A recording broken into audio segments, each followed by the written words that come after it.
ഞാനിവിടെ ഉണ്ടാക്കാൻ പോകുന്നത് കാടമുട്ട ഫ്രൈ ആണ്. നല്ല ടേസ്റ്റി ആയിട്ടുള്ള കാടമുട്ട ഫ്രൈ. കടകളിൽ നിന്നൊക്കെ കിട്ടുന്ന പോലത്തെ ടേസ്റ്റി ആയിട്ടുള്ളൊരു കാടമുട്ട ഫ്രൈ ആണിത്. അപ്പോൾ അതെങ്ങനെ ഉണ്ടാക്കുന്നതെന്ന് നോക്കാം. അതിന് വേണ്ടിയിട്ട് ഞാനിവിടെ ഒരു 12 കാടമുട്ടയാണ് എടുത്തിരിക്കുന്നത്. ആദ്യം തന്നെ നമുക്ക് ഈ കാടമുട്ട ഒന്ന് പുഴുങ്ങിയെടുക്കാം.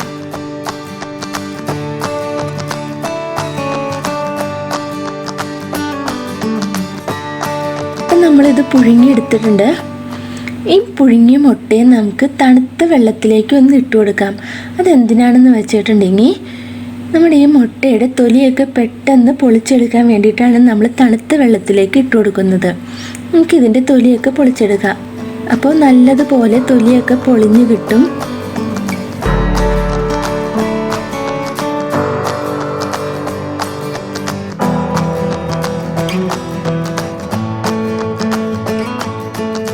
ഇനി നമുക്ക് ഈ മുട്ടയെ ഒന്ന് ചെറുതാക്കി വരഞ്ഞു കൊടുക്കാം.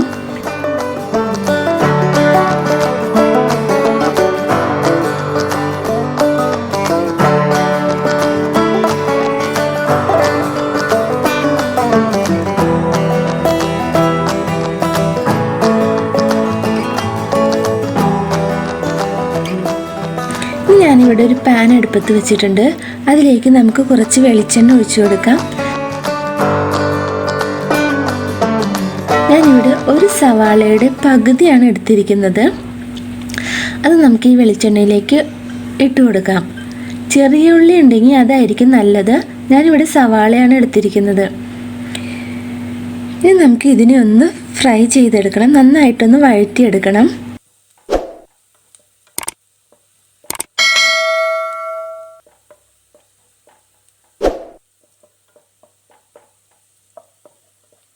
ഈ സവാള നന്നായിട്ടൊന്ന് വഴറ്റിയെടുക്കണം. ഇതിലേക്ക് ഞാനിവിടെ ഒരു പച്ചമുളക് 4 കീറിയിട്ട് ഇട്ട് കൊടുത്തേക്കാണ്. അതൊന്ന് വഴറ്റിയെടുക്കാം.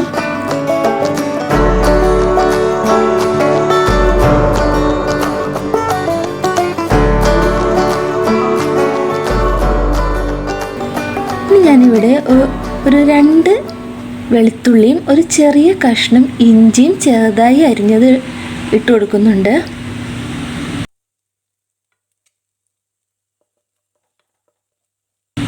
അതും കൂടി നമുക്ക് നന്നായിട്ട് വഴറ്റിയെടുത്ത ശേഷം ഇതിലേക്ക് കറിവേപ്പില ഇട്ട് കൊടുക്കാം.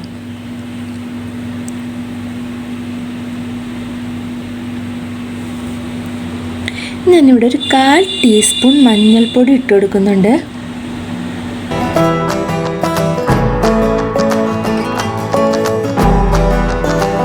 ഇനി ഇതിലേക്ക് 1/2 ടീസ്പൂൺ കാശ്മീരി ചില്ലി പൗഡറും 1/2 ടീസ്പൂൺ ഗരം മസാല ഇട്ട് കൊടുക്കാം. ഒരു 1/2 ടീസ്പൂൺ കുരുമുളക് പൊടി ചേർത്ത് കൊടുക്കാം. ഇതെല്ലാം കൂടി നമുക്ക് നന്നായിട്ടൊന്ന് മിക്സ് ചെയ്യാം.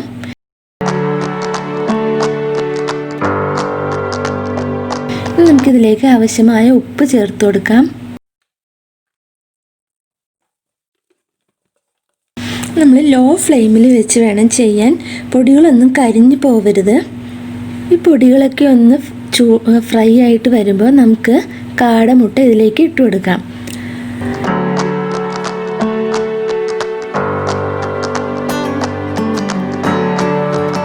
നമുക്കിത് 2-3 മിനിറ്റ് നേരം ഇത് നന്നായിട്ടൊന്ന് മിക്സ് ചെയ്യാം. നല്ലപോലെ ഒന്ന് ഫ്രൈ ചെയ്തെടുക്കണം.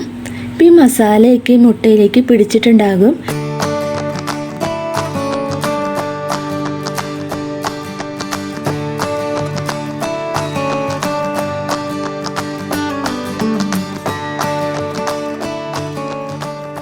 ഇപ്പം നമ്മുടെ ടേസ്റ്റി ആയിട്ടുള്ള കാടമുട്ട ഫ്രൈ ഇവിടെ റെഡി ആയിട്ടുണ്ട്. ഇതെല്ലാവരും ഒന്ന് ട്രൈ ചെയ്ത് നോക്കണം. ഇത് ഏത് മുട്ട വെച്ച് ഇങ്ങനെ ചെയ്യാം. ഇനി നമുക്കിതൊരു പ്ലേറ്റിലേക്ക് മാറ്റാം.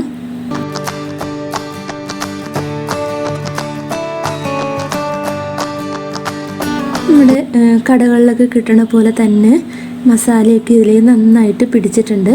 ഇത് നമുക്ക് ചപ്പാത്തിയുടെ കൂടെയോ ചോറിൻ്റെ കൂടെയോ അല്ലെങ്കിൽ ഇതൊരു സ്നാക്കായിട്ട് വരും നമുക്ക് കഴിക്കാൻ.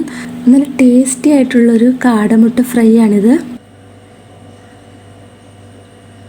ഇതെല്ലാവരും വീട്ടിൽ ട്രൈ ചെയ്ത് നോക്കണം. ഇഷ്ടപ്പെട്ടാൽ ലൈക്ക് ചെയ്യുക, ഷെയർ ചെയ്യുക, സബ്സ്ക്രൈബ് ചെയ്യുക, കൂടെയുള്ള ബെൽ ബട്ടൺ കൂടി ഒന്ന് ക്ലിക്ക് ചെയ്തേക്കാം.